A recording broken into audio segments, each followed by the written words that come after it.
Ma belle-sœur a insisté pour venir vivre avec nous pendant 6 mois. Mon mari, Julien, a accepté sans broncher. J'ai immédiatement répliqué. Demain, je pars pour un voyage d'affaires de 6 mois. Julien, stupéfait, a demandé. Et qui s'occupera de ma mère? Ma réponse a glacé toute la famille de mon mari. Je gagnais 5 000 € par mois et je supportais tout le poids financier de sa famille. À la fin, j'étais toujours considérée comme une servante non rémunérée. Face à une telle insensibilité, une épouse devrait-elle continuer à endurer ou se rebeller pour reprendre son destin en main? Nous vous invitons à lire cette histoire familiale dramatique et profonde. Mon mariage avec Julien entamait sa 3e année, mais l'épuisement dans mon âme semblait durer toute une vie. De l'extérieur, tout le monde m'enviait pour ce qu'il considérait comme une famille modèle. Mon mari était un homme paisible. Il ne buvait pas, ne jouait pas, et venait d'un petit village d'Auvergne avec de solides valeurs traditionnelles. J'étais la directrice de la communication d'une grande multinationale à Paris, avec un salaire qui frôlait les 5 000 € nets par mois.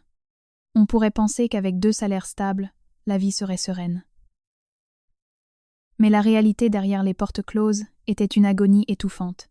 Depuis le jour de notre mariage, le poids financier de la famille reposait presque entièrement sur mes épaules.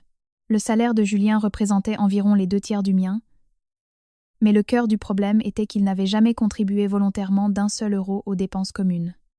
L'argent qu'il gagnait était, par défaut, destiné à entretenir ses parents en Auvergne et sa jeune sœur Lucie, qui étudiait à l'université.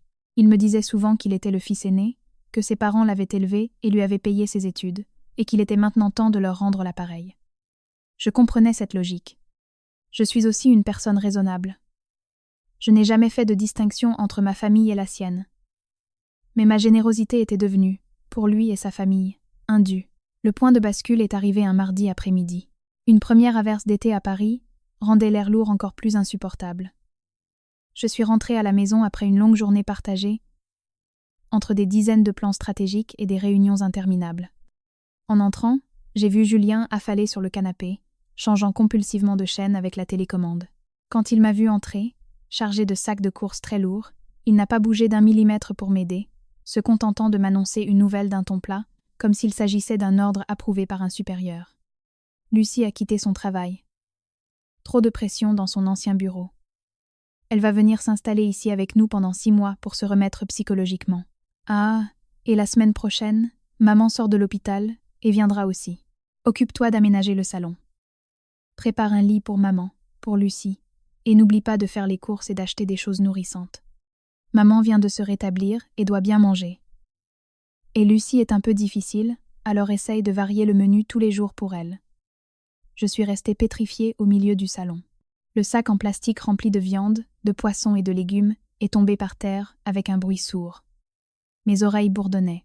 6 mois, une belle-sœur au chômage qui venait se refaire une santé psychologique chez son frère, une belle-mère convalescente qui avait besoin d'être servie, et la personne désignée pour assumer la noble tâche de nettoyer, faire les courses, cuisiner et servir n'était autre que moi.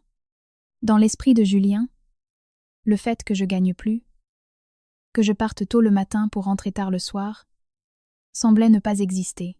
À ses yeux, je devais avant tout être une belle fille dévouée, une belle sœur généreuse et, par-dessus tout, une femme qui prenait en charge toutes les difficultés de la famille de son mari. J'ai regardé le visage de Julien, le visage de l'homme que j'avais aimé si profondément. Comment avait-il pu devenir si étranger et égoïste au cours des 3 dernières années? J'avais supporté qu'il donne de l'argent à sa sœur pour s'acheter un nouveau scooter, alors que je conduisais encore ma vieille moto de l'université. J'avais supporté qu'il envoie de l'argent dans son village pour rénover la maison familiale, alors que nous payons encore le crédit de cet appartement. J'avais tout supporté pour maintenir la paix dans la famille. Mais cette patience avait fait de moi un fantôme. Une machine à imprimer des billets et une bonne à plein temps. Julien, me voyant immobile, a froncé les sourcils, agacé. « Qu'est-ce qui t'arrive? Tu as entendu ce que j'ai dit ?» m'a-t-il demandé, m'incitant à aller dans la cuisine pour préparer le dîner. Parce qu'il avait faim et qu'il devait encore passer un appel vidéo à sa mère pour la tenir au courant de la disposition des chambres. Toute la frustration accumulée pendant 3 longues années s'est soudainement transformée en un feu violent qui s'est allumé dans ma poitrine. J'ai pris une grande inspiration, essayant de ne pas laisser ma voix trembler de colère. Je l'ai regardé droit dans les yeux, et j'ai prononcé chaque mot avec froideur et clarté. Demain, je pars pour un voyage d'affaires de 6 mois. Julien a sursauté, a jeté la télécommande sur la table et s'est levé d'un bond. Son visage était un mélange de choc et d'incrédulité. « Mais de quoi tu parles? Pourquoi maintenant ?» L'entreprise n'a aucun projet aussi long. Son ton est devenu dur. « Si tu pars, qui s'occupera de ma mère? Elle est malade et ma sœur est déprimée. Tu es sa femme. Comment peux-tu être aussi irresponsable ?» Je l'ai regardé avec un rire amer et vide. Je me suis approchée de lui en croisant les bras sur ma poitrine. « Ta mère a un fils, une fille et une retraite. Je ne suis pas l'aide-soignante bénévole de cette famille. » Cette phrase, tranchante comme une lame, a coupé le dernier fil qui nous unissait. Julien est resté sans voix, ouvrant et fermant la bouche, incapable d'émettre un son. Il me regardait avec des yeux exorbités, comme si j'étais une créature extraterrestre. Il ne m'avait jamais vu réagir d'une manière aussi violente et impitoyable. Sans lui laisser le temps de se remettre, je me suis retournée et je suis allée directement dans la chambre. J'ai sorti la grande valise du placard et j'ai commencé à y mettre les vêtements essentiels, mes effets personnels et les documents importants. Mes mouvements étaient décidés, sans une once d'hésitation. Julien, debout sur le pas de la porte, me regardait confus, avec un mélange de colère et de désarroi sur le visage. Il a essayé de dire quelque chose, m'accusant d'être une ingrate, de trahir sa famille. J'ai fermé la fermeture éclair de la valise d'un geste sec, je l'ai prise et je suis passée à côté de lui sans daigner le regarder. La porte d'entrée a claqué violemment derrière moi, étouffant ses plaintes dénuées de sens. Debout dans le couloir désert de l'immeuble, j'ai pris une grande inspiration. L'air semblait soudain plus léger. Pour la première fois depuis 3 ans, j'avais l'impression de pouvoir respirer. J'ai pris un taxi pour un hôtel de luxe dans le centre, loin de notre appartement étouffant. La chambre que j'ai choisie était au 15e étage avec une immense baie vitrée qui donnait sur la ville illuminée. Les lumières jaunes des lampadaires se reflétaient dans les flaques laissées par la pluie, créant une scène aussi somptueuse que solitaire. Mais je n'étais pas triste. Au contraire, un puissant sentiment de libération envahissait mon esprit. La première chose que j'ai faite après m'être laissée tomber sur le lit moelleux a été d'appeler Sophie. Sophie était ma meilleure amie depuis l'université, aujourd'hui avocate spécialisée en droit de la famille. Elle était la seule à connaître chaque recoin sombre de ma vie conjugale. En entendant ma voix annoncer calmement que je venais de quitter la maison avec ma valise, elle n'a pas pu cacher sa joie. « Tu as pris la bonne décision », m'a-t-elle dit. Je ne pouvais plus continuer à tolérer cette exploitation manifeste. Elle m'a conseillé de profiter de ce temps pour vérifier tous les comptes d'épargne, les relevés bancaires, et de rassembler tous les documents prouvant la propriété commune. Nous avions payé le prêt immobilier ensemble, mais en réalité, la majeure partie de l'argent provenait de mon compte. Sophie m'a dit d'être méticuleuse dès maintenant, de me préparer au pire, y compris à un divorce contentieux. J'ai pris note avec soin de chacun de ces précieux conseils dans un carnet. Pendant que j'étais occupée à télécharger les copies des documents depuis ma banque en ligne, le téléphone s'est allumé. C'était ma belle-mère. J'ai vu son nom sur l'écran et mon cœur a fait un bond pendant un instant. Mais ensuite, j'ai appuyé sur le bouton de réponse et activé le haut-parleur. Sans me laisser le temps de dire bonjour, de l'autre côté du fil, un torrent d'insultes s'est déchaîné. La voix de ma belle-mère était stridente, imprégnée de l'autorité d'une femme habituée toute sa vie à commander les autres. Elle m'a accusée d'être une belle-fille dénaturée, d'avoir abandonné le foyer juste au moment où elle s'apprêtait à arriver. Elle m'a condamnée pour gagner 3 francs 6 sous et pour mépriser la famille de mon mari par manque de respect et d'éducation. Elle a dit que Julien avait été beaucoup trop patient avec moi toutes ces années et que moi, au lieu d'être reconnaissante, je n'en faisais qu'à ma tête. Je l'ai laissée se défouler jusqu'à ce qu'elle soit à bout de souffle. Quand de l'autre côté, on n'entendait plus qu'une respiration haletante et furieuse, j'ai parlé calmement. Ma voix était plate, ni trop haute, ni trop basse, mais chargée de détermination. « Madame, l'argent que je gagne avec ma sueur et mes larmes n'est pas 3 francs 6 sous. Moi aussi j'ai des parents à entretenir et une vie dont je dois m'occuper. Julien est votre fils. Prendre soin de vous et de Lucie est sa responsabilité. Je n'ai pas l'obligation de le faire à sa place. À partir de maintenant, chacun gère ses propres finances et s'occupe de sa propre maison. Maintenant je vous laisse. J'ai du travail. » J'ai raccroché. Mon visage était impassible. Mais à l'intérieur, je me sentais incroyablement soulagée. Je savais que cette phrase ferait l'effet d'une bombe lancée au milieu de ma belle famille. Ils étaient habitués à une belle-fille docile qui obéissait à tous les ordres. Une rébellion aussi soudaine allait sûrement les secouer, et ils ne me laisseraient pas en paix. Et en effet, comme je l'avais prévu, environ 2 heures plus tard, la réception de l'hôtel m'a appelé d'un ton assez tendu. La réceptionniste m'a informé qu'un groupe de personnes affirmant être de ma famille faisait un scandale dans le hall, exigeant que je descende immédiatement pour leur parler. Ils menaçaient d'appeler la police pour régler une affaire familiale si je ne descendais pas. J'ai souri amèrement.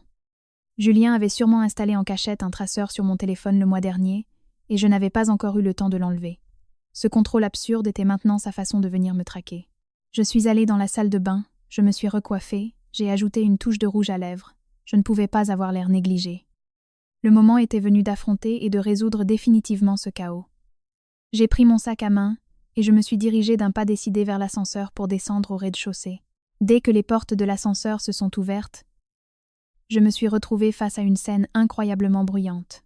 Ma belle-mère était assise de manière théâtrale dans un luxueux fauteuil du hall, tenant un mouchoir à la main avec lequel elle s'essuyait ostensiblement les larmes. À ses côtés se tenait ma belle-sœur Lucie avec un air de défi, et Julien, mon mari, qui faisait les 100 pas avec une expression anxieuse et désespérée. Quand ils m'ont vue, tous les trois ont braqué leur regard sur moi. L'atmosphère dans le hall, jusqu'alors calme, est soudain devenue étouffante. Quelques clients étrangers de passage s'étaient arrêtés, curieux, pour observer ma famille. Le siège avait commencé, mais la proie n'avait plus peur. Je me suis avancée lentement et d'un pas assuré vers la zone du hall où les 3 membres de ma belle famille avaient tendu leur piège. À mon approche, les lamentations larmoyantes de ma belle-mère sont devenues plus fortes. Elle pleurait exprès à grands cris pour attirer l'attention de tout le personnel et des clients présents. Dès qu'elle m'a vue, elle s'est levée d'un bond, me pointant du doigt et hurlant. Elle a dit à tout le monde que j'étais une belle fille cruelle, que je méprisais mon mari parce qu'il était pauvre et que j'avais abandonné ma belle-mère malade. Elle a énuméré tous les sacrifices qu'elle avait faits pour que son fils étudie, seulement pour qu'il ramène à la maison une épouse au cœur de glace.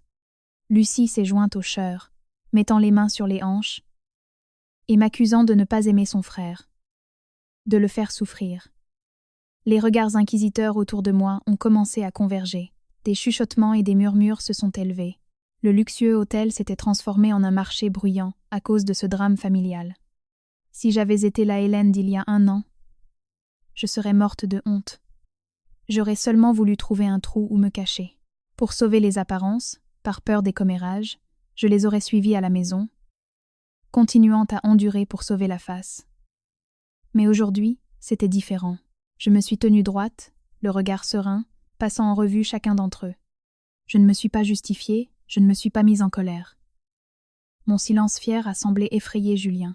Il a réalisé que la tactique de sa mère, utiliser la pression de la foule, ne fonctionnait pas avec moi. Il connaissait bien mon caractère. Quand je devenais aussi froide et silencieuse, cela signifiait que toutes les limites avaient été franchies. Soudain, Julien a fait quelque chose qui a laissé toutes les personnes présentes sans voix. Il s'est précipité devant moi et s'est mis à genoux sur le sol en marbre poli. Tout le hall a été plongé dans un silence de mort. Ma belle-mère a cessé de pleurer. Lucie est restée bouche bée. Julien a levé ses yeux rougis vers moi. La bouche ouverte, la voix tremblante et pleine de désespoir, il m'a imploré de reconsidérer ma décision. Il m'a supplié de ne pas partir. Il m'a demandé de rentrer à la maison pour arranger les choses, pour sauver sa réputation. Il a promis qu'il parlerait à sa mère, qu'il essayerait de faire entendre raison à sa sœur. Il a dit qu'il m'aimait, qu'il ne pouvait pas vivre sans moi. Il m'a supplié de ne pas l'humilier davantage devant tout le monde. Un homme à genoux dans un lieu public suppliant sa femme. Une scène qui pourrait paraître touchante pour quiconque ne connaîtrait pas l'histoire derrière tout cela. Certains chuchotements ont changé de ton, me conseillant de lui pardonner, disant que si un homme s'humiliait ainsi, une femme devrait être indulgente. Mais en le regardant de haut, je ne voyais que la lâcheté et l'égoïsme extrême de cet homme. Il s'était mis à genoux, non pas parce qu'il avait compris ses erreurs, mais parce qu'il avait peur de perdre son distributeur automatique vivant. Il s'était mis à genoux pour utiliser la pression morale, la pitié de la foule, pour me forcer à un compromis. Il était prêt à brader sa fierté d'homme plutôt que de changer sa nature de lâche soumis.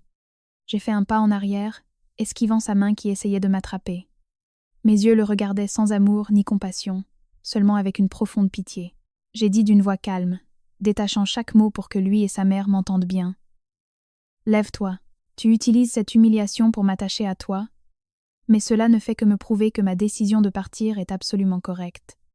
Un homme qui ne sait pas défendre l'équité pour sa femme et qui utilise son honneur pour se faire passer pour la victime n'est pas digne d'être le soutien de quiconque. Cela dit, je me suis retournée et je suis partie. Je me suis dirigée vers la porte à tambour de l'hôtel où les taxis faisaient la queue. J'ai ignoré les appels de Julien, j'ai ignoré les cris et les insultes de sa mère dans mon dos. J'ai ouvert la porte d'un taxi et j'ai dit au chauffeur d'aller directement à l'aéroport d'Orly. Assise dans la voiture, regardant les rues de Paris s'éloigner derrière moi, j'ai sorti mon téléphone et j'ai réservé le premier vol vers le sud. J'ai choisi Nice pour ensuite me diriger vers la Côte d'Azur. J'avais besoin de la mer bleue, du soleil, du vent et de la tranquillité pour laver les blessures qui s'étaient infectées pendant 3 ans. Le vol a décollé, emportant avec lui une femme qui s'était complètement libérée de ses chaînes. J'ai appuyé ma tête sur le siège et j'ai fermé les yeux. À partir de ce moment, ma vie ne serait qu'à moi. Cannes m'a accueilli avec une matinée ensoleillée et une brise marine fraîche. J'ai loué un petit appartement meublé près de la plage. La chambre était inondée de lumière naturelle. En ouvrant la porte du balcon, on entendait le bruit des vagues et on sentait le parfum salin de l'océan. Aucun bruit de la circulation de la métropole, aucun visage renfrogné et prétentieux, aucune oppression des 4 murs d'un immeuble étouffant. Tout était si paisible que j'avais l'impression de vivre dans un rêve. Mon travail en tant que directrice de la communication me permettait de travailler à distance avec flexibilité. Chaque matin, je me réveillais tôt. Je me promenais sur la plage en remplissant mes poumons d'air frais. Ensuite, je m'arrêtais dans un café. Je commandais un café noir et je commençais à travailler sur mon ordinateur. Le soir, je m'offrais de délicieux dîners dans les restaurants de fruits de mer locaux, quelque chose qui m'obligeait autrefois à y réfléchir à 2 fois par peur d'amputer le budget familial. Je profitais vraiment de ma liberté. Mon âme retrouvait son équilibre. Les blessures causées par l'insensibilité de Julien et de sa famille commençaient à cicatriser. J'ai réalisé que lorsqu'une femme est financièrement indépendante et apprend à s'aimer elle-même, le monde autour d'elle devient automatiquement plus lumineux. Cependant, cette paix n'a pas duré longtemps. Le 5e jour depuis mon départ, le fantôme du passé est réapparu pour perturber mon présent. Cet après-midi-là, j'étais en train de terminer la rédaction d'un rapport stratégique dans le café habituel, en bas de mon appartement. L'ambiance était calme, avec seulement une légère musique instrumentale en fond sonore. Soudain, j'ai entendu des pas pressés s'approcher de ma table. J'ai levé la tête. Julien était là, une tache grise et sombre dans mon tableau coloré. Il avait l'air beaucoup plus négligé qu'il y a quelques jours. Sa barbe n'était pas rasée. Ses yeux étaient cernés de rouge et gonflés. Sa chemise était froissée. Clairement, l'absence de mes soins avait plongé sa vie et celle de sa famille dans le chaos le plus total. Je ne sais pas comment il m'avait trouvé. Peu, être était-il allé à l'entreprise pour demander, ou peu, être avait-il eu l'audace de supplier Sophie de lui donner mon adresse, mais à ce stade, cela n'avait plus d'importance. Julien a tiré une chaise en face de moi et s'est laissé tomber dessus en haletant. Il m'a dévisagé avec un regard qui était un mélange de supplication et de reproche. J'ai calmement fermé mon ordinateur portable. Je me suis appuyée contre le dossier de la chaise et j'ai croisé les mains sur la table. J'ai attendu de voir quel serait son prochain mouvement. Julien a commencé à parler d'une voix rauque. Il a dit qu'il avait dû prendre un congé sans solde pour voler jusqu'ici afin de me retrouver. Il a raconté qu'à la maison, ces derniers jours, ça avait été le chaos total. Lucie ne savait pas cuisiner, et en mangeant à l'extérieur, elle avait eu mal au ventre. Sa mère se plaignait toute la journée de maux de tête et de vertiges à cause de l'absence de sa belle-fille. La maison était un désastre. Personne ne faisait le ménage. Il a dit qu'il était épuisé et m'a supplié, au nom des années que nous avions passées ensemble, de faire mes valises et de rentrer avec lui par le vol de l'après-midi. J'écoutais sa complainte et j'avais envie de rire. Il avait parcouru des centaines de kilomètres pour me retrouver, non pas parce que je lui manquais, non pas parce qu'il s'inquiétait pour ma sécurité. Il m'avait cherché uniquement parce qu'il manquait une servante dévouée à sa famille. Il avait besoin que je revienne pour résoudre le chaos créé par sa mère et sa sœur. Le cœur du problème n'avait pas changé du tout. L'égoïsme de cet homme semblait s'être installé dans sa moelle. Impossible à extirper. J'ai poliment interpellé un serveur et j'ai commandé un verre d'eau pour le nouvel arrivant. Puis je me suis tournée vers Julien, le regardant directement dans ses yeux cernés, et j'ai dit d'une voix incroyablement calme : « Tu as fini ? Si tu as pris l'avion jusqu'ici juste pour me raconter qu'il n'y a personne chez toi pour cuisiner ou faire le ménage, tu t'es trompé d'endroit. L'agence pour l'emploi est à 2 rues d'ici.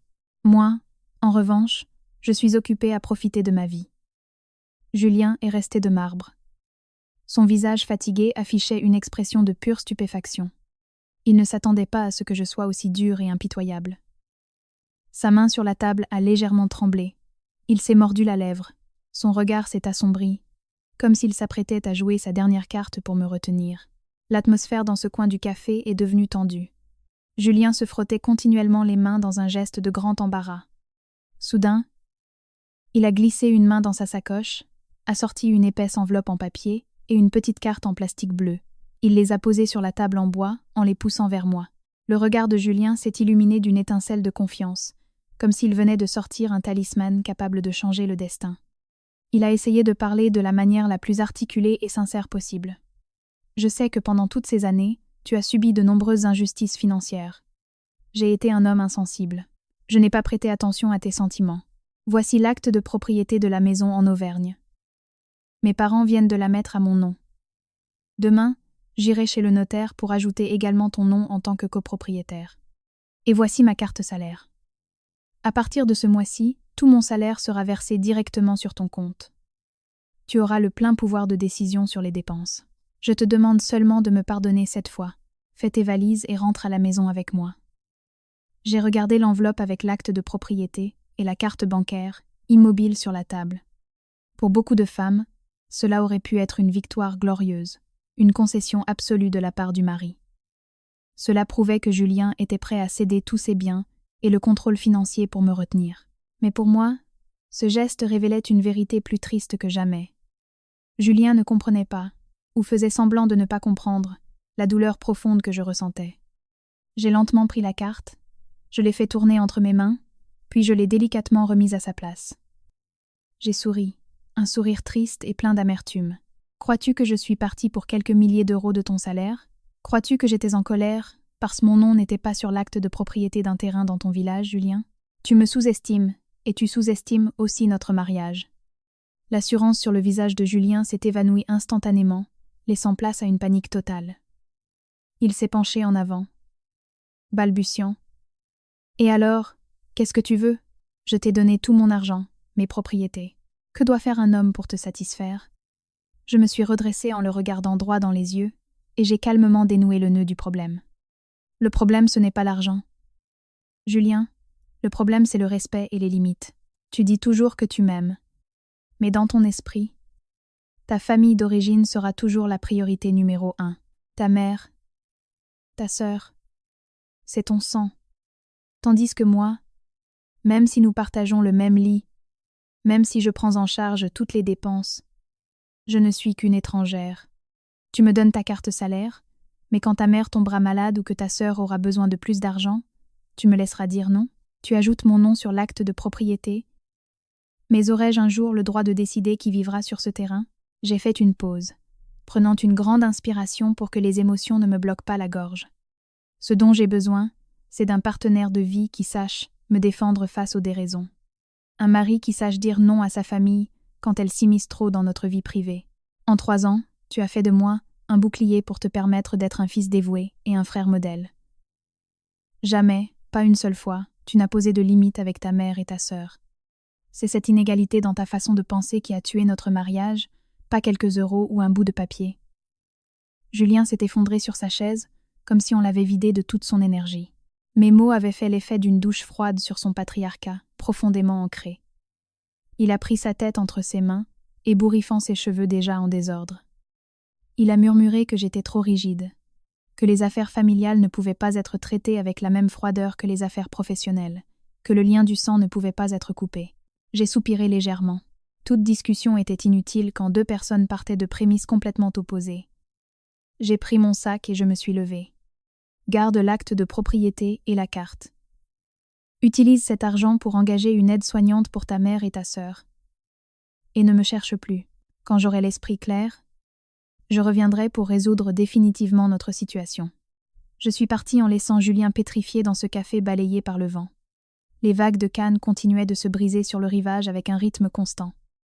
Je suis sortie dans la lumière du soleil en me sentant étrangement sereine. J'avais tracé mes limites. Une femme, peu importe à quel point elle aime, ne doit jamais se dévaloriser pour plaire aux autres. Les jours à Cannes se sont écoulés dans une paix et une tranquillité absolue. Tôt le matin, je me promenais sur la plage, laissant les vagues fraîches me mouiller les pieds, emportant les résidus amers de 3 années de mariage. Le travail à distance marchait à merveille.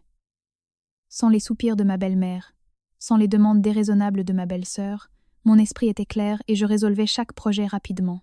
Je pensais m'être complètement libérée de cet imbroglio, du moins jusqu'à la fin du projet. Mais je me trompais.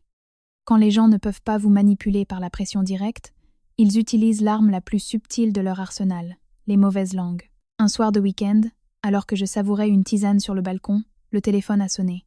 C'était une de mes tantes du village. À peine avais-je répondu que sa voix semblait alarmée et anxieuse. Elle m'a demandé si Julien et moi avions des problèmes. Elle a dit qu'au village on ne parlait que de ça. Les voisines et les parents de Julien racontaient que je méprisais mon mari parce qu'il était pauvre, que j'avais un amant et que je m'étais enfuie avec toutes les économies de la famille pour mener la belle vie avec un homme riche sur la côte. La personne qui avait répandu cette calomnie révoltante n'était autre que ma belle-mère. Elle se promenait dans le village, en jouant le rôle de la belle-mère affligée. Une femme travailleuse avec un bon fils, trahie par son épouse citadine. Tandis que ma tante me racontait ses mensonges cruels. La main avec laquelle je tenais le téléphone est devenue glacée. La mère continuait de murmurer. Mais à l'intérieur de moi, une tempête se déchaînait. Je n'étais pas surprise par la méchanceté de ma belle-mère, mais je ne pensais pas qu'elle mettrait en péril l'honneur de son propre fils juste pour m'obliger à plier. Elle connaissait bien le point faible d'une femme française traditionnelle, la peur pour sa réputation. Elle était convaincue qu'une fois mon honneur sali, je paniquerais et rentrerais docilement à la maison pour prouver mon innocence et sauver le peu de dignité qu'il me restait auprès de la famille. J'ai rassuré ma tante en lui disant calmement « Ma tante, ne t'inquiète pas, tout va s'arranger. Notre famille sait quel genre de personne je suis. Il n'y a pas à avoir peur de ces calomnies infondées. » Après avoir raccroché, je suis restée assise en silence sur la chaise en osier pendant 15 minutes. J'ai pris une grande inspiration pour que la raison l'emporte sur les émotions. À ce moment-là, la colère n'aurait fait qu'empirer les choses. J'ai pris mon téléphone et j'ai appelé Julien. Il a répondu presque immédiatement, d'une voix fatiguée, me demandant pourquoi je l'appelais. Si j'avais changé d'avis et décidé de rentrer. Je suis allée droit au but, avec une voix froide comme l'acier. Je lui ai raconté tout ce que sa mère racontait au village. J'ai décrit en détail chaque mot utilisé pour salir l'honneur de la femme pour laquelle il s'était mis à genoux afin de demander pardon. Je lui ai dit que même si notre mariage se terminait, je ne permettrais jamais à personne de piétiner ma dignité. S'il était un homme avec un minimum de fierté, il devait éteindre l'incendie provoqué par sa mère. Julien, paniqué, a tout nié. Il a juré ne rien savoir de ces rumeurs. Il a dit que sa mère était faible, qu'elle s'ennuyait à la maison et qu'elle s'était probablement juste un peu plainte aux voisines, sans méchanceté. En entendant ces faibles justifications, mon mépris a grandi. J'ai prononcé chaque mot pour lui enfoncer la dure vérité dans la tête. Ta mère ne s'est pas plainte. C'est une pièce de théâtre bien orchestrée pour utiliser la pression de l'opinion publique et m'obliger à revenir faire la bonne pour ta famille. Écoute-moi bien. Je te donne un jour pour appeler le village et tout démentir auprès des 2 familles. Si demain ces rumeurs de bas étage n'ont pas cessé, je contacterai personnellement mon avocate et je déposerai une plainte pour diffamation contre ta mère. À ce moment-là, la réputation que ta famille essaie tant de sauver sera officiellement et légalement détruite. Sans lui laisser le temps de réagir, j'ai raccroché. Je savais que la menace d'une action en justice frapperait le point faible de ceux qui sont habitués à utiliser les règles non écrites du village pour opprimer les autres. Julien savait parfaitement que je ne plaisantais pas. Sa tactique de répandre des rumeurs malveillantes non seulement ne m'avait pas fait revenir, mais avait renforcé le mur de barbelés qui me séparait de sa famille. Le masque de fausse moralité de sa famille était complètement tombé. 4 mois ont passé. Mon projet dans le sud de la France s'est achevé avec des résultats qui ont dépassé toutes les attentes. Le conseil d'administration m'a envoyé un email de félicitations et a approuvé une prime conséquente. J'ai fait mes valises dans mon appartement en bord de mer et j'ai pris l'avion pour retourner à Paris. La sensation était complètement différente du jour où j'avais fui. Je n'étais plus une femme épuisée et désorientée. Je revenais en maîtresse de ma vie. Paris m'a accueilli avec l'air frais des premiers jours d'automne. Au lieu de prendre un taxi pour retourner directement à notre ancien appartement, où vivaient encore Julien et sa famille, j'ai demandé au chauffeur de m'emmener dans un complexe résidentiel de luxe dans un autre quartier, près de mon bureau. Par l'intermédiaire d'un ami agent immobilier, j'avais déjà loué un appartement d'une chambre avec des meubles essentiels, mais élégants et avec beaucoup de lumière.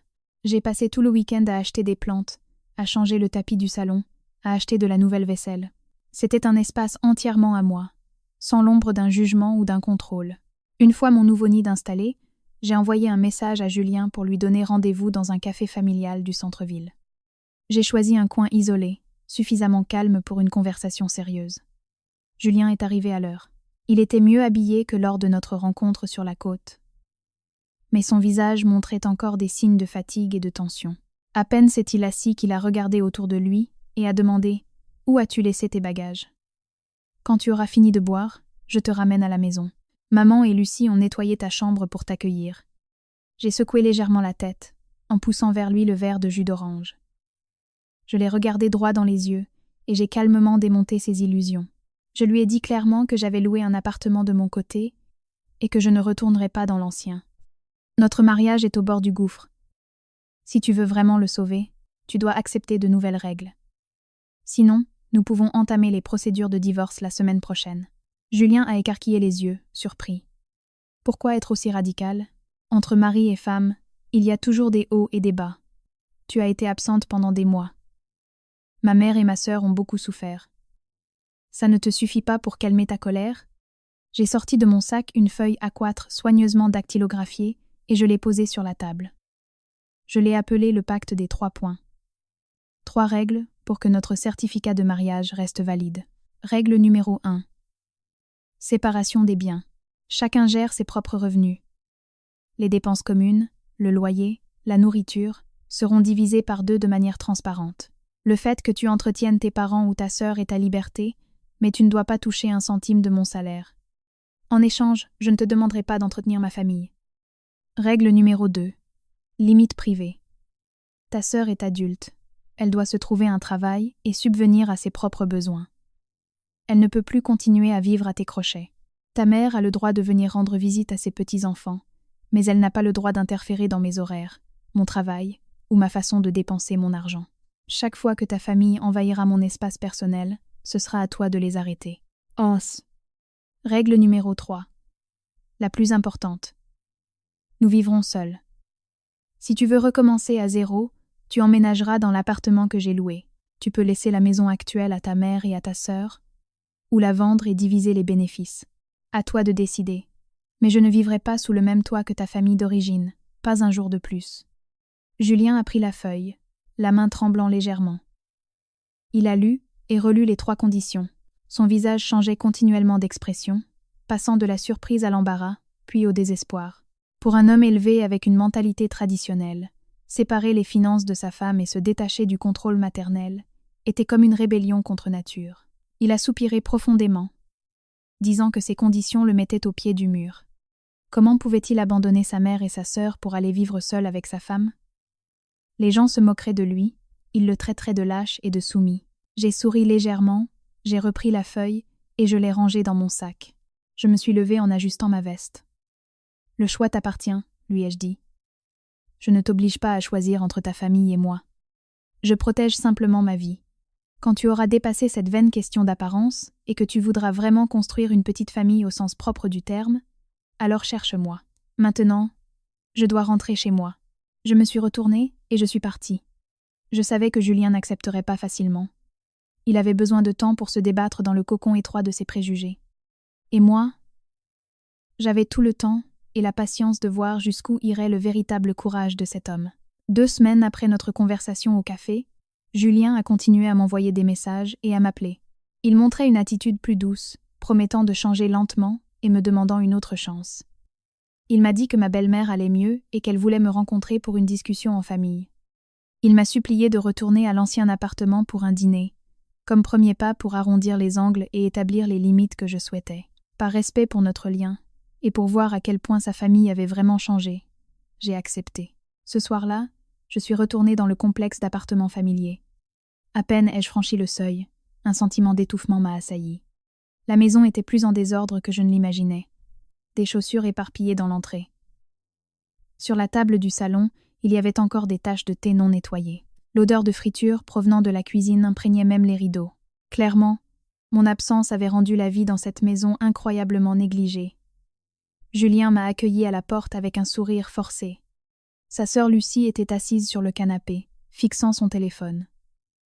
À mon entrée, elle m'a jeté un regard et m'a salué d'un ton indifférent, comme si j'étais une étrangère.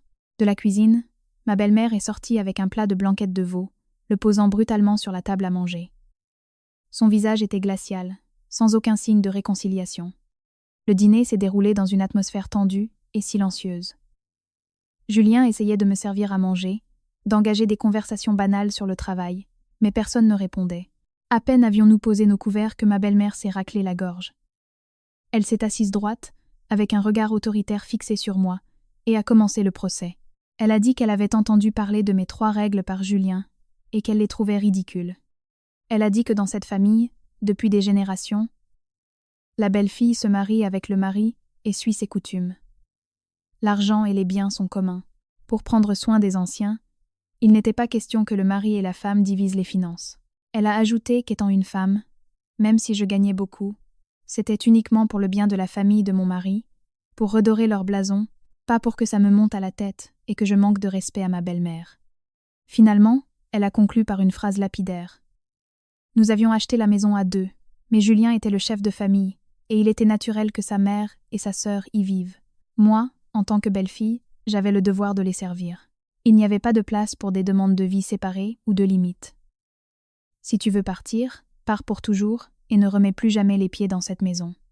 Julien, assis à côté de moi, était pâle comme un fantôme. Il gardait la tête baissée sur son assiette à moitié vide, n'osant pas dire un mot pour me défendre. Sa lâcheté à ce moment-là n'a fait que renforcer ma décision. J'ai pris une serviette en papier pour m'essuyer la bouche avec un geste lent et poli. J'ai regardé ma belle-mère droit dans les yeux. Mon calme a semblé la faire vaciller un instant. J'ai dit d'une voix aimable : « Madame, l'époque où la belle-fille devait tout supporter pour plaire inconditionnellement à la belle-famille est révolue. L'argent que je gagne est le fruit de mon intelligence et de mon travail, et j'ai le droit de décider comment l'utiliser. Si je partage mes finances pour aider la famille, c'est par affection, pas par obligation. Vous dites que je dois suivre les coutumes de cette famille. Et quelle est la coutume ?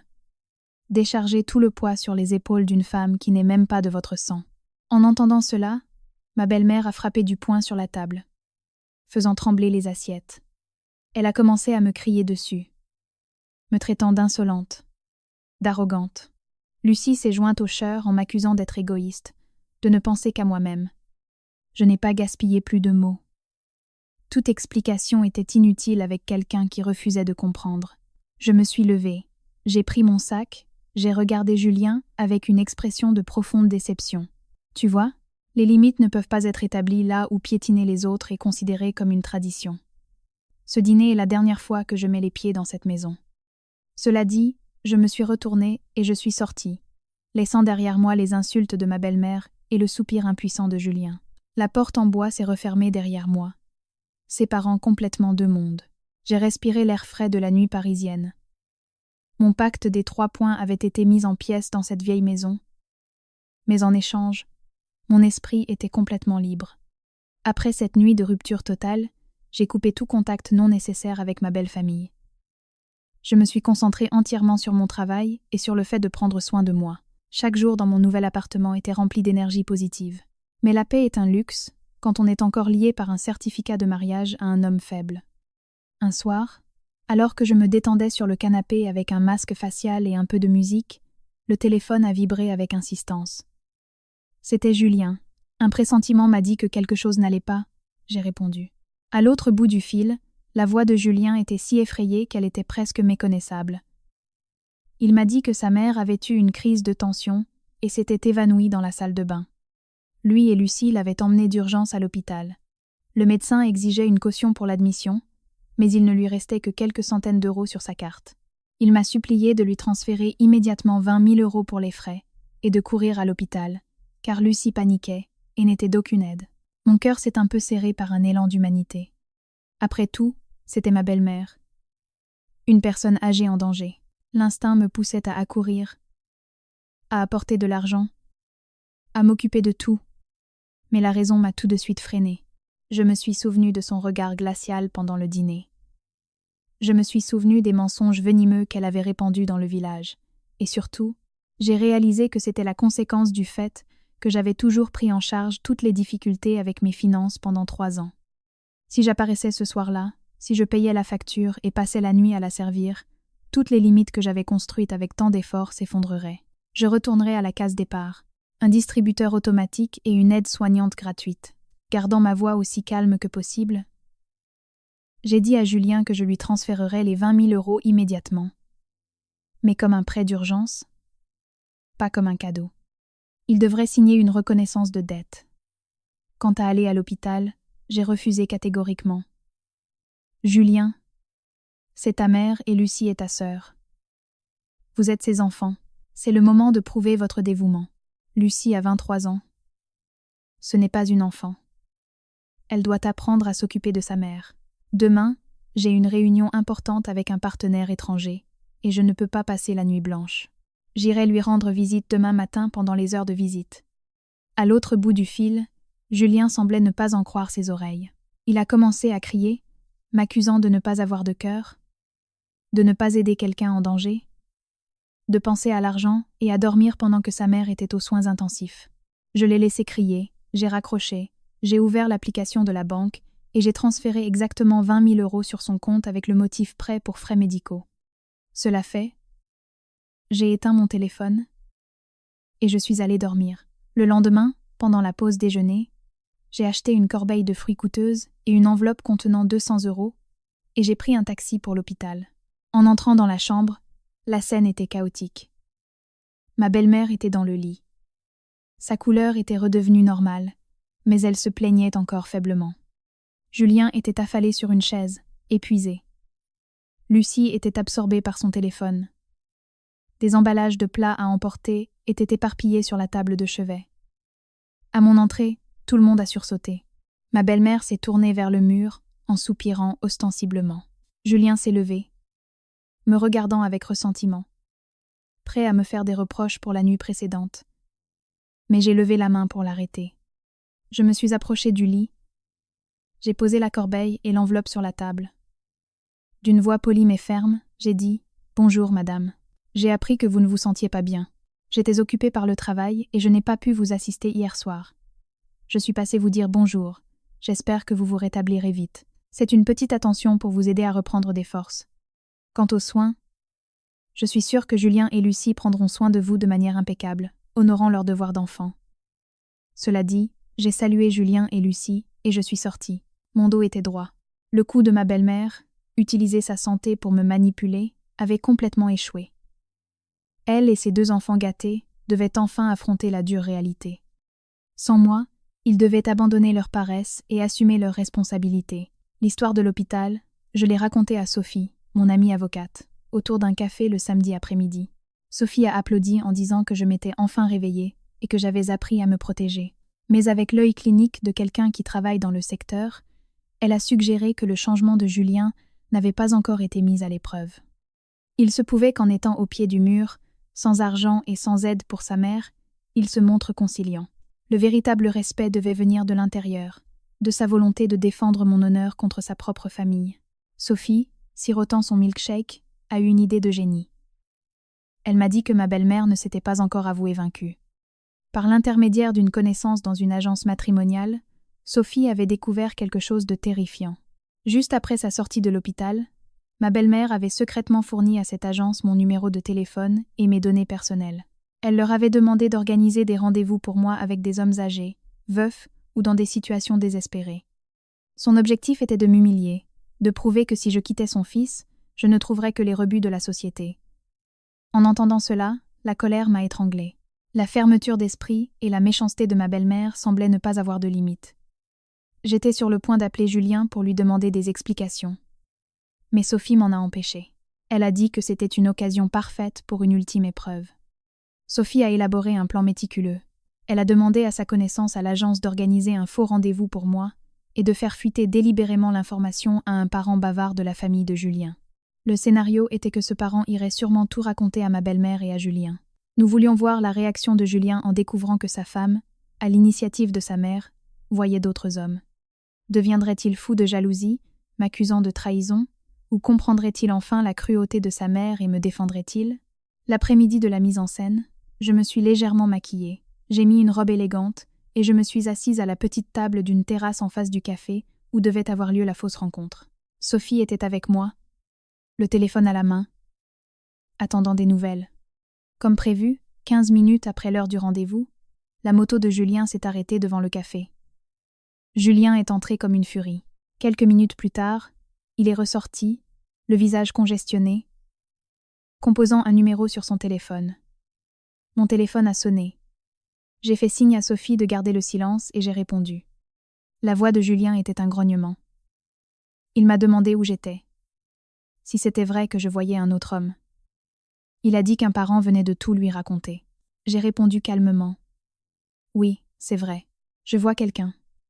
Mais sais-tu qui a donné mon numéro à l'agence? Ta mère. Ta mère voulait m'humilier. Elle voulait se débarrasser de moi de la manière la plus mesquine qui soit. Et maintenant, qu'est-ce que tu comptes faire? Venir ici me faire une scène de jalousie ou rentrer chez toi et demander des comptes à cette sainte femme qu'est ta mère? À l'autre bout du fil, il y a eu un silence. Rompu seulement par la respiration agitée de Julien et le bruit de la circulation. Après un long moment, sa voix est revenue, non plus furieuse, mais étouffée et douloureuse. Je comprends, pardonne-moi. Je rentre à la maison pour tirer cette histoire au clair. Ma mère a franchi toutes les limites. Attends-moi. L'appel s'est terminé. Sophie m'a regardée et a hoché légèrement la tête. C'était la première fois en 3 ans que Julien ne défendait pas aveuglément sa mère. L'épreuve de Sophie avait provoqué un tremblement de terre dans sa conscience. Il commençait à comprendre que sa tolérance avait transformé sa mère en une personne qui piétinait la dignité des autres. Pour la première fois, Julien montrait des signes de volonté de sortir de l'ombre gigantesque du contrôle maternel. Mais cette rébellion serait-elle assez forte et durable pour sauver un mariage déjà en ruine? C'était encore une grande inconnue. Je suis restée au bar un moment, après avoir raccroché. Mon esprit était un tourbillon de pensées. Sophie m'a tapoté l'épaule. Enfin, il ressemble à un homme adulte, qui sait distinguer le bien du mal. Mais je suis restée silencieuse. L'eau renversée ne peut pas être ramassée. 3 ans d'injustice avaient érodé une trop grande part de ma confiance. Je savais que Julien m'aimait. Mais cet amour avait toujours été subordonné à un devoir filial aveugle qu'il s'était lui-même imposé. Ce soir-là, alors que je me démaquillais, on a sonné à la porte. C'était Julien. Il est entré et s'est laissé tomber sur le canapé, prenant sa tête entre ses mains. Après quelques minutes de silence, il a commencé à parler d'une voix entrecoupée. Il m'a raconté la terrible dispute qu'il avait eue à la maison. Dès qu'il a su la vérité, il s'y est précipité comme un fou. Devant sa mère et sa sœur, il a jeté un verre contre le mur pour la première fois de sa vie. Le fils obéissant avait osé affronter celle qu'il avait mise au monde. Il avait crié qu'un tel geste était une insulte à sa belle-fille, et par conséquent à lui-même. Il avait déclaré que j'étais sa femme, la personne qu'il aimait et respectait le plus. S'il continuait à salir mon honneur, il quitterait la maison, couperait toute aide financière et ne reviendrait jamais. Face à ces mots, sa mère était restée sous le choc. Puis elle avait éclaté en sanglots inconsolables, l'accusant d'être un fils ingrat qui préférait sa femme à sa mère. Lucie s'était jointe aux pleurs, l'accusant d'être cruelle. Mais cette fois, Julien ne s'était pas mis à genoux pour demander pardon. Il avait tourné les talons et était parti, laissant derrière lui les lamentations. Il a levé ses yeux rougis vers moi et m'a pris les mains. Sa voix était sincère et désespérée. J'ai compris ma plus grande erreur, ma faiblesse. Je te promets que je ne permettrai plus jamais à personne de te faire du mal. S'il te plaît, donne-moi une dernière chance de te le prouver. Ce week-end, c'est le 60e anniversaire de ma mère. J'ai réservé une table dans un grand restaurant et j'ai invité tous les proches. Je veux que tu viennes avec moi officiellement. Je veux profiter de l'occasion devant tous les anciens de la famille pour affirmer ta position dans ma vie et faire taire toutes les rumeurs que ma mère a répandues. J'ai retiré mes mains en le regardant profondément. Je lui ai dit que cette fête ne serait pas facile. Sa mère et ses proches avaient déjà un fort préjugé contre moi. Ma présence serait comme entrer dans la gueule du loup. Ils utiliseraient l'occasion pour m'attaquer, pour m'éduquer avec leur mentalité patriarcale. Es-tu sûr d'avoir assez de courage pour me protéger ou te transformeras-tu à nouveau en neveu obéissant? Julien s'est levé d'un bond, mettant une main sur son cœur et jurant. Tout a changé. Je ne te demanderai pas de supporter un mot de plus. Si quelqu'un ose t'insulter, j'interviendrai immédiatement. J'ai regardé la détermination sur son visage et une petite lueur d'espoir s'est allumée en moi. Être que les gens ont besoin d'être poussés à bout pour briser leur propre schéma. Après réflexion, j'ai accepté. J'ai considéré cela comme l'examen final de notre mariage en miettes. Si Julien réussissait, je reconsidérerais l'idée de l'accueillir dans mon nouvel appartement. S'il échouait, ce serait la fin pour toujours. Le soir de la fête d'anniversaire est arrivé. J'ai choisi une robe en soie beige, sobre mais élégante. Je me suis coiffée et maquillée avec soin. Je ne voulais pas avoir l'air d'une femme vaincue. Je voulais me présenter la tête haute, fière et digne. Julien est venu me chercher. Pendant le trajet, il m'a tenu la main, m'assurant qu'il s'occuperait de tout. Le restaurant était un endroit très élégant du centre-ville. Quand le serveur a ouvert la porte du salon privé, j'ai vu 3 grandes tables déjà pleines. Il n'y avait pas que ma belle-mère et ma belle-sœur, mais aussi tous les oncles, cousins, les parents les plus âgés venus du village et une véritable armée déployée. Ma belle-mère était assise au centre dans une robe en velours rouge, une expression de suffisance sur le visage. Il était clair qu'elle m'avait préparé un banquet au goût amer. C'était un véritable traquenard où les sourires cachaient des poignards prêts à me frapper. Quand Julien et moi sommes entrés main dans la main, la salle a été plongée dans le silence. Des regards inquisiteurs, curieux et méprisants se sont braqués sur moi. Ma belle-mère a esquissé un sourire sarcastique, ignorant mes salutations et s'adressant à une tante assise à côté d'elle. Julien m'a aidé à m'asseoir à une table près de la sienne. À peine l'entrée servie, le spectacle a commencé. L'oncle le plus âgé, un homme d'une 60aine d'années aux idées très conservatrices, après une gorgée de vin, s'est adressé à moi. Il m'a demandé si j'étais tellement occupée que je n'avais pas le temps de rentrer à la maison pour m'occuper de mon mari, le laissant maigrir. Sans attendre ma réponse, une tante en face a ajouté que les femmes d'aujourd'hui, avec un peu d'éducation et un peu d'argent, devenaient arrogantes et oubliaient leurs devoirs. Une femme, même si elle est cadre à l'extérieur, doit être à la maison une reine des fourneaux, servir sa belle-mère et s'occuper de ses jeunes frères et sœurs. C'était son devoir. Des rires étouffés se sont élevés de la table de ma belle-sœur. Ma belle-mère, avec un raclement de gorge, a fait semblant d'être la personne sage. Elle s'est plainte que sa vie était dure, que sa belle-fille avait un poste important et qu'elle n'osait rien lui demander. Même quand j'étais malade à l'hôpital, nous nous sommes débrouillés seuls. Nous n'avons pas osé déranger une personne aussi occupée qu'elle. Ces paroles ont jeté de l'huile sur le feu. Les tantes et les cousines ont commencé à discuter avec animation. Elles disaient qu'une femme qui gagne beaucoup mais qui n'a pas d'enfant est inutile. 3 ans de mariage et aucun fils pour perpétuer la lignée, elle devrait au moins rester à sa place. Et au lieu de ça, elle ose menacer de divorcer. Des dizaines de commentaires sarcastiques et de critiques imprégnés d'une mentalité d'un autre âge pleuvaient sur moi. Ils utilisaient leur âge et leur prétendue sagesse pour piétiner, au nom de la morale, la dignité d'une femme indépendante. Je restais assise, impassible, sans montrer ni colère ni peur. J'ai siroté un peu d'eau en regardant Julien. Il avait promis de me protéger. J'attendais de voir comment il allait éteindre cet incendie empoisonné. L'air était irrespirable. Ils étaient convaincus que sous la pression de dizaines de personnes, de tous les anciens du clan, je plierais, je pleurais et je demanderais pardon, redevenant un agneau docile. Mais ils se trompaient. Je ne verserais jamais une larme pour ceux qui ne le méritaient pas. J'attendais seulement le moment qui déciderait du destin de notre mariage. En me voyant si silencieuse, la famille s'est enhardie. Le vieil oncle a tapé ses couverts sur le bord de son assiette et a prononcé la phrase la plus blessante de toutes. Si une fille mariée n'est pas éduquée pour ravaler son arrogance, la faute en revient à ses parents, qui n'ont pas su la redresser dès son plus jeune âge. Cette phrase a dépassé ma limite de tolérance. Je ne permettais à personne d'insulter ma famille. Je me suis redressée, prête à lui répondre comme il le méritait, mais avant que je puisse parler, un son sec et fort a fait sursauter tout le monde. Julien avait frappé la paume de sa main sur la table en verre, faisant trembler les assiettes et les verres. Le vin dans le verre de l'oncle a éclaboussé.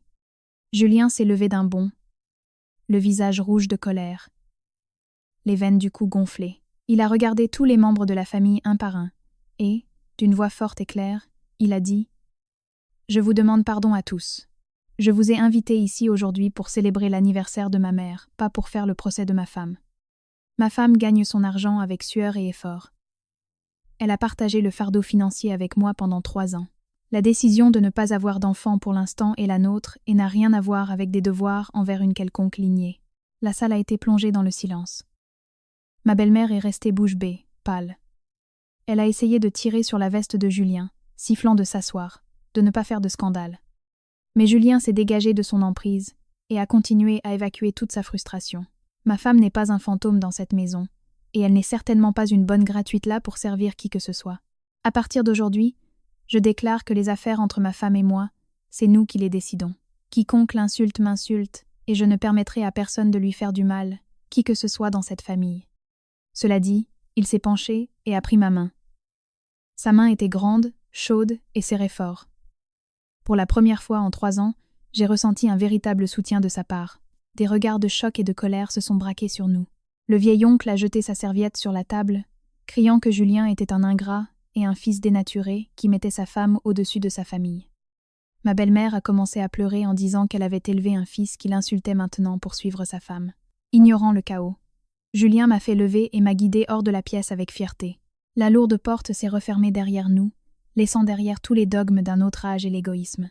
En marchant dans le couloir, j'ai regardé le profil de Julien, son nez droit, son regard décidé. À ce moment-là, j'ai vraiment cru qu'il avait changé. J'ai cru qu'il avait franchi le seuil de la lâcheté pour devenir le bouclier de ma vie. Sur le parking, l'air frais de la nuit parisienne m'a calmée. Julien m'a prise dans ses bras, posant sa tête sur mon épaule avec un long soupir de soulagement. Il m'a demandé pardon de m'avoir fait endurer ses paroles. Il m'a demandé s'il en avait fait assez pour réussir mon épreuve. Je l'ai serré dans mes bras à mon tour et j'ai hoché la tête. Une larme chaude a coulé sur ma joue, une larme de libération, d'un espoir nouvellement ravivé. J'ai accepté de lui donner le double des clés de mon nouvel appartement, lui permettant d'emménager avec moi le lendemain. Il semblait que le bonheur était de retour après la tempête. Ce soir-là, Julien est retourné à l'ancien appartement pour récupérer ses affaires. Moi, dans mon nouveau lit, j'étais envahie par une paix indescriptible. J'ai commencé à planifier notre nouvelle vie ensemble. Mais le destin sait comment mettre à l'épreuve la résistance humaine des manières les plus cruelles. À 2 heures du matin, le téléphone a sonné, brisant le silence. C'était Julien. Dès que j'ai répondu, j'ai entendu les pleurs de sa sœur et la respiration agitée de Julien. Il m'a dit que sa mère avait eu une forte douleur à la poitrine et s'était évanouie. L'ambulance l'emmenait à l'hôpital de cardiologie. Il m'a supplié d'y aller tout de suite parce qu'il paniquait. L'instinct m'a dit que c'était une autre mise en scène. Mais en entendant l'angoisse sincère dans la voix de Julien, je ne pouvais pas l'ignorer. Après tout, c'était une vie humaine. J'ai pris un taxi et je me suis précipitée à l'hôpital. Quand je suis arrivée, ma belle-mère était déjà en soins intensifs. Julien était effondré sur un banc, le visage pâle. Lucie pleurait à chaudes larmes. Au bout d'1 heure, le médecin est sorti. Il a dit que sa vie n'était pas en danger. La douleur était due à un fort stress émotionnel. Quelques jours de repos et des calmants suffiraient. J'ai poussé un soupir de soulagement, mais j'ai aussi ressenti un profond dégoût. Une fois de plus, la santé utilisée comme une arme. Ma belle-mère savait choisir le moment parfait pour étouffer la rébellion de son fils. Quand on nous a permis d'entrer, elle était dans le lit, sous perfusion. Dès qu'elle a vu Julien, elle a tendu une main tremblante. Julien s'est précipité à ses côtés, s'est agenouillé en pleurant, et l'habituelle et pathétique représentation a commencé. Elle a raconté comment elle avait élevé son fils seule, les sacrifices qu'elle avait faits. Elle a dit que maintenant, vieille et malade, elle voulait seulement son fils à ses côtés. « Pars si tu veux », a-t-elle sangloté, « laisse-moi mourir ici toute seule ». Ce chantage moral a été un coup de marteau sur l'esprit fragile de Julien. Le sentiment de culpabilité, le devoir, la pitié ont fusionné en une pression énorme, écrasant tout le courage qu'il avait montré quelques heures auparavant. Ses épaules tremblaient, il pleurait comme un enfant. Soudain, il s'est tourné vers moi, qui était dans un coin. Ses yeux pleins de larmes étaient une supplication désespérée. Il s'est approché, m'a pris par les épaules, la voix brisée. « Mon amour, maman va très mal. Je ne peux pas la laisser seule maintenant. S'il te plaît, sois patiente. Rentre à la maison avec moi pour que nous prenions soin d'elle. Attendons qu'elle se rétablisse et nous verrons ensuite. Je t'en supplie. Mon cœur a plongé dans un abîme. Sa demande a été comme un coup de poignard qui a tranché le dernier espoir. Sa rébellion n'avait été qu'une impulsion momentanée. L'essence de cet homme était, et serait toujours, le compromis et la lâcheté face à la manipulation morale de sa famille. Il préférait piétiner les limites de sa femme plutôt que d'être étiqueté comme un fils ingrat. Je l'ai regardé droit dans les yeux. Je n'ai pas pleuré. Je ne me suis pas mise en colère. À l'intérieur de moi, il n'y avait qu'un vide glacial. J'ai lentement écarté ses mains de mes épaules. J'ai mis la main dans ma poche. J'ai sorti la clé que je lui avais donnée ce soir-là. Je l'ai posée sur la table de chevet, sous le regard stupéfait de sa mère et de sa sœur. J'ai dit d'une voix si claire qu'elle a résonné dans la pièce silencieuse. Ma capacité à pardonner est épuisée. Julien chasse le naturel, il revient au galop. Tu seras toujours le bon fils de ta mère, mais tu ne seras jamais un mari capable de protéger sa femme. Je te rends à ta famille. Demain, tu recevras la demande de divorce. Ne me cherche plus. Je me suis retournée et je suis sortie rapidement de la chambre. L'odeur de désinfectant s'est évanouie derrière moi. En marchant dans le long couloir, je me suis sentie légère. Un mariage basé sur l'exploitation et l'injustice était officiellement terminé. Le laisser partir était douloureux, mais c'était la seule façon de me sauver moi-même. Le divorce a été étonnamment rapide et par consentement mutuel. Julien n'a pas fait appel, ni contesté la répartition des biens. Être qu'après cette nuit à l'hôpital, il avait réalisé son impuissance totale. La maison commune a été vendue et l'argent divisé à parts égales. Avec ma part et mes économies, j'ai acheté un appartement de luxe dans un quartier calme, avec un balcon donnant sur un lac. Je l'ai meublé toute seule, remplissant le balcon de roses et de pétunias. Enfin un endroit à moi, complet et sûr. Les mois ont passé, les blessures du mariage se sont estompées. Je me suis plongée dans le travail. Grâce à mes succès, j'ai été promue directrice régionale à un peu plus de 30 ans, avec un poste à responsabilité et une équipe sous mes ordres. Ma vie était entrée dans une nouvelle et brillante phase. Chaque matin, je savourais mon café sur le balcon. Les week-ends étaient consacrés au spa, au yoga et aux sorties avec Sophie. Plus de plaintes, plus d'argent drainé, plus besoin de plaire aux autres. La liberté ins, ai-je réalise, est le bijou le plus précieux d'une femme. À la fin de l'année, j'ai représenté mon entreprise à une soirée de gala pour des entreprises d'excellence. Je portais une robe de soirée coupe sirène couleur vert jade qui mettait en valeur ma silhouette et mon allure assurée. Parmi la musique et les lumières, une silhouette familière a attiré mon attention. C'était Julien. Il était au bar, représentant son entreprise. Il semblait plus mûr, mais ses yeux avaient une note de fatigue et de tristesse. Aucune femme à ses côtés. Sa vie de fils dévoué l'absorbait probablement complètement. Alors que je me retournais avec une coupe de champagne, nos regards se sont croisés.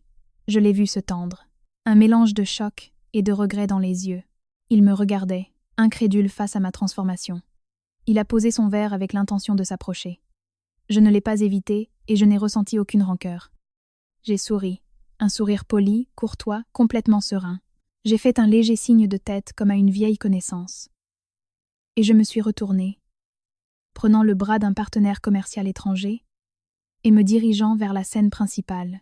J'ai laissé derrière moi son regard perdu et triste. La fierté d'une femme ne réside pas dans le fait de se venger ou de tourmenter celui qui l'a blessée. Elle réside dans le fait de savoir renaître de ses cendres, de contrôler ses propres finances et ses émotions, et de vivre une vie extraordinairement brillante. La véritable force d'une femme ne vient pas d'un mariage rafistolé ou de la protection d'un homme. Cette force se construit sur son propre caractère, sa propre indépendance et l'amour sans limite pour elle-même. Je me suis avancée sous les flashs des photographes, remerciant silencieusement les tempêtes passées de m'avoir forgée pour devenir la version la plus forte et la plus heureuse de moi-même.